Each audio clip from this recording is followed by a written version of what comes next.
بسم اللہ الرحمن الرحیم۔ صرف 5 منٹ کا مدرسہ قرآن و حدیث کی روشنی میں 27 ربیع الاول۔ نمبر 1، اسلامی تاریخ۔ رسول اللہ صلی اللہ علیہ وسلم کی یتیمی۔ حضور صلی اللہ علیہ وسلم کی پیدائش سے پہلے ہی والد ماجد عبداللہ کا مدینہ میں انتقال ہو گیا تھا، اور آپ صلی اللہ علیہ وسلم یتیمی کی حالت میں پیدا ہوئے۔ جب عمر مبارک 6 سال کی ہوئی تو والدہ سیدہ آمنہ آپ کو لے کر اپنے رشتہ داروں سے ملنے مدینہ منورہ چلی گئی۔ واپسی میں مقام ابوا میں بیمار ہوئی اور وہیں انتقال فرما گئی۔ اب آپ صلی اللہ علیہ وسلم اپنی محبوب ماں کی شفقت و محبت سے بھی محروم ہو گئے۔ اس کے بعد دادا عبد المطلب کی شفقت میں پلے بڑھے۔ وہ آپ کو دل و جان سے زیادہ چاہتے تھے، کسی وقت بھی آپ سے غافل نہیں رہتے، اور کعبہ کے سائے میں اپنے ساتھ بٹھاتے تھے، جبکہ خاندان میں سے کسی اور کو ان کے ساتھ بیٹھنے کی ہمت نہیں ہوتی تھی۔ مگر 2 سال بعد صرف 8 سال کی عمر میں آپ کے دادا عبد المطلب بھی دنیا سے چل بسے۔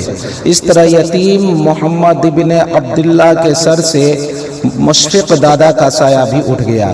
گویا اللہ تعالیٰ نے دنیا کی تربیت و پرورش کے سارے اسباب کو ختم کر کے خود اپنی خصوصی رحمت کے تحت آپ کی تربیت و نگرانی کا انتظام فرمایا۔ نمبر 2، اللہ کی قدرت، بچے کا مادری زبان سیکھنا۔ اللہ تعالیٰ نے ہر پیدا ہونے والے بچہ کو اپنی ماں کو پہچاننے اور دودھ پینے کی صلاحیت سے نوازا۔ ہر بچہ پیدائش ہی سے اپنے ماں باپ کی نقل و حرکت دیکھتا رہتا ہے۔ کچھ دنوں بعد وہ ان کے اشارے اور آواز کو بھی سمجھنے لگتا ہے۔ پھر جب وہ بولنے کے قابل ہوتا ہے تو آہستہ آہستہ مادری زبان بھی سیکھ لیتا ہے۔ آخر اس چھوٹے سے بچے کو بغیر کسی تعلیم کے ماں باپ کی پہچان کس نے کرائی؟ مادری زبان سیکھنے اور بولنے کی قوت کس نے عطا فرمائی؟ بے شک اللہ ہی اپنی قدرت سے بچہ کو سب کچھ سکھاتا ہے۔ نمبر 3، ایک فرد کے بارے میں نیکیوں کا حکم کرنا اور برائیوں سے روکنا۔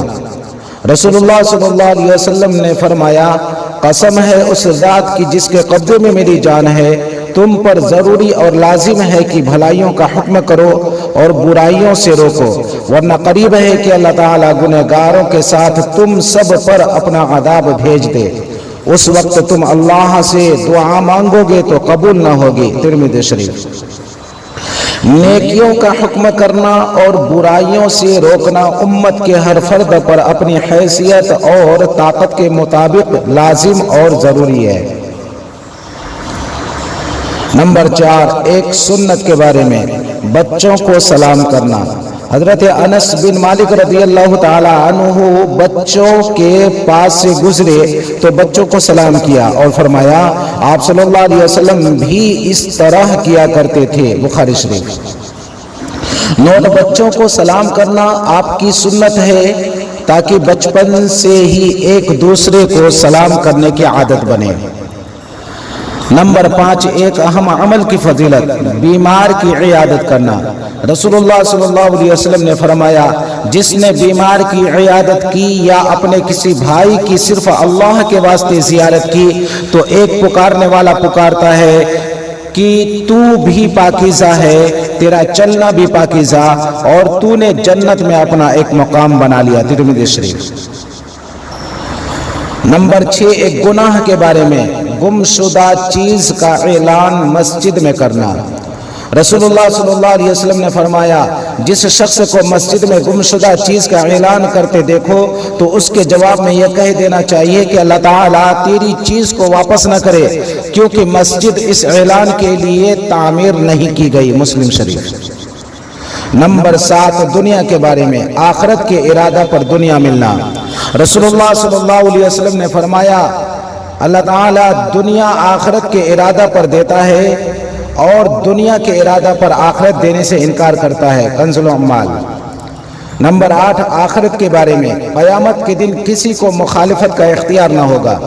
قرآن میں اللہ تعالیٰ فرماتا ہے، قیامت کے دن سب لوگ بغیر کسی کجی اور مخالفت کے ایک پکارنے والے فرشتہ کے پیچھے چلیں گے، اور تمام آوازیں رحمان کے سامنے پست ہو جائیں گی، پاؤں کی آہٹ کے سوا اس روز تم کچھ نہ سنو گے۔ سورہ طٰہٰ۔ نمبر 9، قرآن سے علاج، سورہ فاتحہ سے علاج۔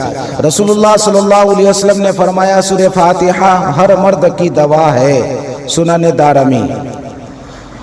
علامہ ابن قیم رحمۃ اللہ علیہ فرماتے ہیں اگر جسم میں کہیں درد ہو تو درد کی جگہ ہاتھ رکھ کر 7 مرتبہ سورہ فاتحہ پڑھے، انشاءاللہ آرام ملے گا۔ طب نبوی۔